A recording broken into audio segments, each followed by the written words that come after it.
உனக்கு தேவையான ஆறுதல் வார்த்தைகள் என்னிடமிருந்து உனக்கு வந்து கொண்டு இருக்கும்போது எனக்கு இவர்களோ அவர்களோ ஆறுதலாக இல்லை என்று ஏன் நினைத்து கவலைப்படுகிறாய்? யார் உன்னை ஒதுக்கினாலும் நான் உன்னோடு தான் இருக்கிறேன் என்பதை உனக்கு எத்தனை முறை நிரூபிப்பது? அப்படி இருந்தும் நீ எதையோ நினைத்து கவலைப்படுவது ஏன்? சில காலங்கள் மட்டும்தான் இப்படி இருக்கும். பிறகு அவர்களே மாறி உன்னிடம் நல்ல விதமாக பேசுவார்கள். உன் கவனம் முழுவதையும் உன் கடமையில் வைத்தால் போதும். மற்றவைகளை நீ என்னிடம் பிரார்த்தித்தபடி நான் சரியாக்கித் தருகிறேன். உன் மனதில் ஏற்படும் முன்னேற்றம் அப்படியே மேற்கொண்டு தொடரட்டும். மற்றவை நல்லபடி நடக்கும் என் குழந்தையே.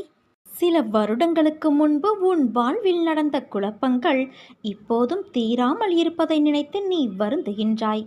என்னை பற்றி கொண்டு மனதை தேற்றிக் கொண்டாய். ஆனாலும் உன் குழப்பங்கள் தீர்ந்த பாடு இல்லை. கவலை வேண்டாம் குழந்தையே, இப்போது அது தீர ஆரம்பித்துள்ளது.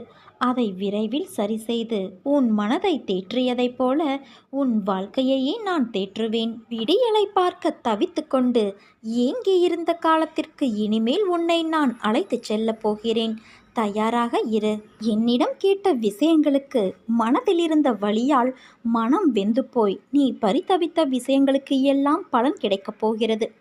போகும் பாதை எப்படி என்றுதானே கேட்கிறாய்?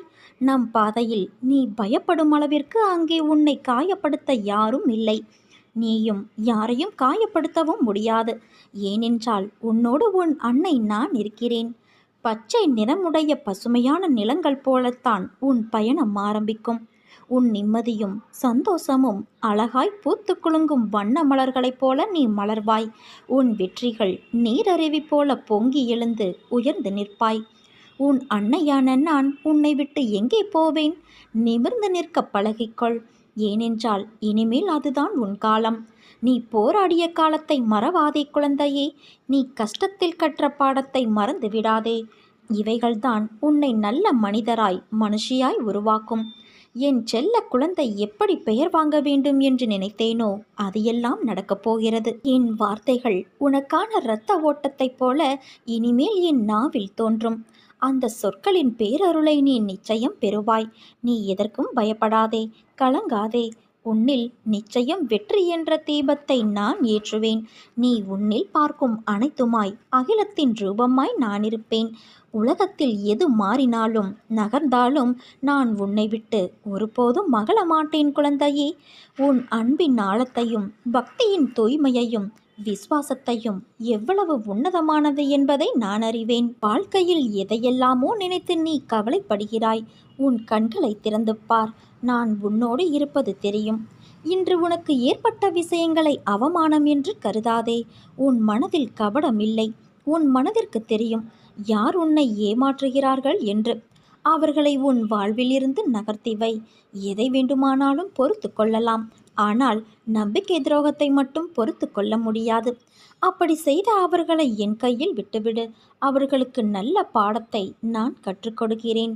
நீ எதையும் வெளியே காட்டாதே குழந்தையே. உனக்கான மிகப்பெரிய சொத்து உன் நிம்மதிதான். நீ அழாதே. இன்று உன் மனதில் ஏற்பட்ட காயம் என்பது என் மனதில் ஏற்பட்டதற்கு சமம். அதை நான் எப்படி சரி செய்கிறேன் என்று பார். ஆனால் அவர்களுக்கோ அதையே அனுபவித்துதான் புரிந்து கொள்ள வேண்டும் என்பது அவர்களுடைய விதி. மற்றவர்களுக்காக யோசி, உதவி செய். மற்றவர்கள் கஷ்டத்தை நினைத்து வருந்து. மற்றவர் வழிக்காக பிரார்த்தனை செய். என் குழந்தை வைரம். அதனால்தான் உன்னை ஒரு வடிவம் கொண்டு வருவதற்காக நான் செதுக்கிக் கொண்டு இருக்கிறேன். நீ நம்பிக்கையோடு இரு என் குழந்தையே. என்னை பார்த்த இந்த நொடி முதல் திடீர் திருப்பமாக பல ஆச்சரியங்கள் வர காத்திருக்கிறது குழந்தையே. நம்பிக்கையோடு இரு. நம்பிக்கையை கைவிட்டு விடாதே. உன் வாழ்வில் நீ எல்லா வளமும் நலமும் பெற்று நிரந்தரமான நிம்மதியை அடைவாய். என் வார்த்தைகள் மீது நம்பிக்கை வைத்து செயல்படு. உன் எதிர்கால தேவைகள் அனைத்தையும் நான் பூர்த்தி செய்வேன். நீ வாழ்வில் எவ்வளவு கீழே சென்று விட்டாலும் உன்னை வெகு விரைவில் மேலே உயர்த்தி கொண்டு வர நான் போகிறேன். அதற்கு காரணம் நீ என் மீது வைத்திருக்கும் நம்பிக்கையும் பக்தியும் தான். நான் தாயாக தந்தையாக வணங்கும் தெய்வம் எனக்காக வருவார், என் அண்ணன் எனக்காக வருவார் என்று நீ எனக்காக காத்திருக்கிறாய் அல்லவா? உன்னை கைப்பிடித்து மேலே நான் உயர்த்தப் போகிறேன். உன் வாழ்வை நான் மாற்றப் போகிறேன். உன் நம்பிக்கையை காப்பாற்றப் போகிறேன். நீ மகிழ்ச்சியாக இரு என் செல்வமே. உன்னுடைய தந்தையாக, தாயாக, நல்ல ஒரு ஆசானாக நீ விரும்பும் வண்ணம் நான் இருக்க கலக்கம் ஏன் உனக்கு? என் குழந்தைகள் கலங்க மாட்டார்கள். எது வந்தாலும் எதிர்கொள்வார்கள். வருவது எல்லாம் என்னாலோ அல்லது என்னை தாண்டியோ மட்டும்தான் வரும் என்பதை தீர்க்கமாக அறிந்திருப்பார்கள். நல்லதோ கெட்டதோ எல்லாம் நன்மைக்குத்தான் என்பதை தீர்க்கமாக உணர்ந்துவிடு. முடிந்தால் தாங்கிக்கொள், இல்லையென்றால் என் பாதங்களில் சுமத்திவிடு. ஒருவன் நோய்வாய்ப்படுவதும் கடும் துன்பத்திற்கு ஆளாகுவதும் எதுவும் நிரந்தரமில்லை. உன் விதி முடிவதற்குள் மரணமே உன்னை நெருங்கினாலும் உன் சடைமுடியை பிடித்து இழுத்து கொண்டு வருவேன். எதற்கும் நீ கலங்காதே. என் நாமத்தை உச்சரி. எந்த நேரத்திலும் உன் அம்மாவாக, அப்பாவாக நான் இருக்கிறேன். எல்லாம் ஒரு நாள் மாறும். ஆனால் நான் மட்டும் உன்னை விட்டு ஒருபோதும் மாறமாட்டேன். என்னிடம் தஞ்சம் புகுந்தவர்கள் எத்தனை ஜென்மங்கள் எடுத்தாலும் அவர்களை நான் தாங்கி நிற்பேன். நான் இருக்க பயம் ஏன் உனக்கு? இது வெறும் வார்த்தையல்ல, என்னுடைய சத்திய வாக்கு. நீ போகும் வழியில் சில முட்கள் இருக்கும். கவனமாக நடந்தாலும் சில முட்கள் உன்னை காயப்படுத்தும், வலியை உண்டாக்கும். அந்த வழியை தூக்கி எறிந்து பயணித்தால் இறுதியில் மலர்கள் நிறைந்த செம்மையான பாதையில் உன் வாழ்க்கையின் பயணம் இருக்கும். என் தங்கமே, உன் செய்கைகள் எல்லாம் மற்றவர்களை புரிந்து நடக்கின்ற குணம் கொண்டதாய் இருக்கிறது. ஆனால் சில நேரம் மற்றவர்கள் உனக்கு தரும் வேதனை, வலி, துன்பம் இவை அனைத்தும் தான் உன்னை மாற்றி இருக்கிறது. உன்னையும் உன் அன்பையும் உதாசீனப்படுத்தும் போது நீ துடிக்கும் துடிப்பை பார்க்க சக்தி இல்லாமல் நான் இருக்கின்றேன். என் பிள்ளையின் கண்ணீருக்கு காரணமான அனைவருக்கும் வாழ்க்கையில் மிகப்பெரிய பாடத்தை நான் கற்றுக் கொடுப்பேன்.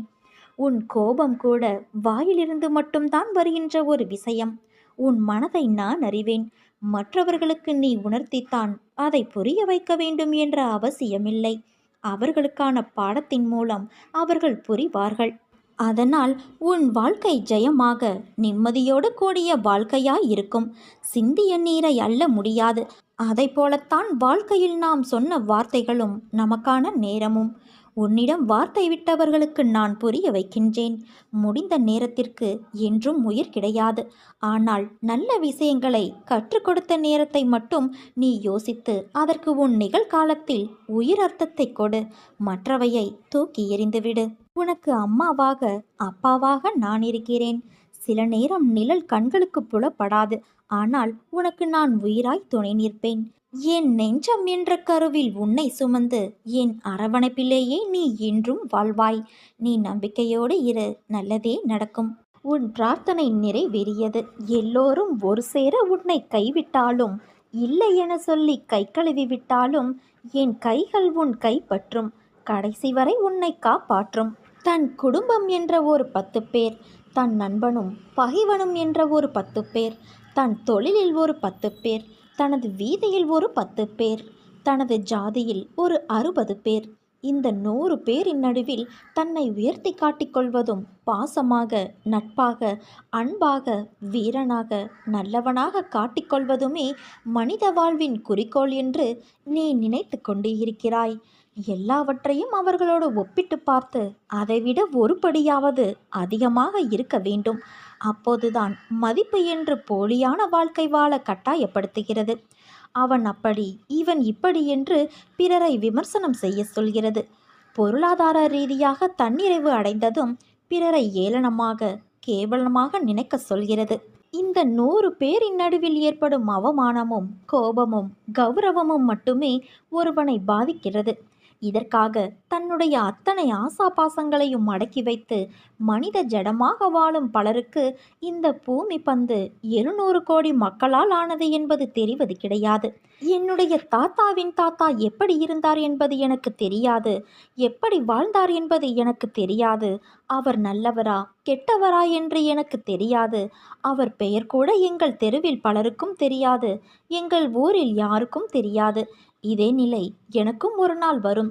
நான் இந்த பூமியில் வாழ்ந்ததற்கான அடையாளம் அத்தனையும் கால ஓட்டத்தில் மறையும். எதற்காக இந்த 100 பேரின் அங்கீகாரத்தை நான் கண்டு கொள்ள வேண்டும்? யார் இவர்கள்? என்னுடைய வாழ்க்கையில் யாரெல்லாம் வர வேண்டும், வரக்கூடாது என்பதை தீர்மானிக்க இவர்கள் யார்? நான் இன்னும் 1000 ஆண்டுகளுக்கு வாழப்போவது இல்லை. அதிகபட்சம் இன்னும் சில ஆண்டுகள். அதுவும் வெகு தொலைவில் இல்லை. சர்வமும் ஒரு நாள் அழியும். மனித வாழ்க்கை அற்புதமானது, அழகானது. கலாச்சாரம், பண்பாடு, பாரம்பரியம் தத்தமது வாழ்க்கையை யாரும் போலியாக வீணடித்து விடாதே. வாழ்க்கை ஒரே ஒரு முறைதான். தோற்றாலும் பரவாயில்லை, ஆனால் பங்கெடுக்காமலேயே அழிந்து விடாதே. நம் தாத்தாவின் தாத்தாவை நாம் பார்த்தது இல்லை, அதே போல நம் பேரனின் பேரனை நாம் பார்க்க இருக்கப் போவதில்லை. இதுதான் வாழ்க்கை. பிறரை வஞ்சிக்காமல், தொந்தரவு செய்யாமல் எவ்வளவு முடியுமோ அவ்வளவு மகிழ்ச்சியாக வாழ்ந்துவிட்டு போ.